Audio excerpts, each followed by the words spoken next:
അപ്പോൾ രണ്ടാം ഭാഗത്തിന് വേണ്ടി വെയിറ്റ് ചെയ്തവർക്ക് വേണ്ടിയിട്ട് സ്ക്വാഷ് ഇതാ ഇവിടെ റെഡി ആയിട്ട് 2 കുപ്പികൾ നമുക്ക് കിട്ടിയിട്ടുണ്ട്. ഇനി നമുക്ക് ഈ സ്ക്വാഷ് ഉപയോഗിച്ച് നമുക്ക് ജ്യൂസ് ഉണ്ടാക്കി നോക്കാം.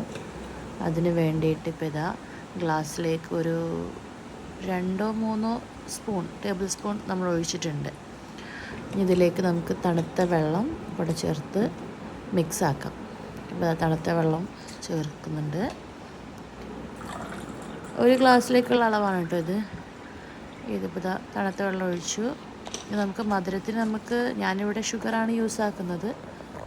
നമുക്ക് വേറെ ഹണി യൂസ് ആക്കണമെങ്കിൽ ഹണി യൂസ് ആക്കാം. അല്ല, ഇതിൽ ഓൾറെഡി ഷുഗർ ഒരു മധുരം ഉണ്ടാവും. അപ്പോൾ അങ്ങനെ വേണമെങ്കിൽ അങ്ങനെയും കുടിക്കാം. ഞാനിപ്പോൾ 1 സ്പൂണ് പഞ്ചസാരയാണ് ഇട്ടിട്ടുള്ളത്. നമുക്ക് നന്നായിട്ട് ഇളക്കിയിട്ട് ഇനി ഹസ്ബൻഡ് വന്നിട്ട് റിവ്യൂ അറിയാം.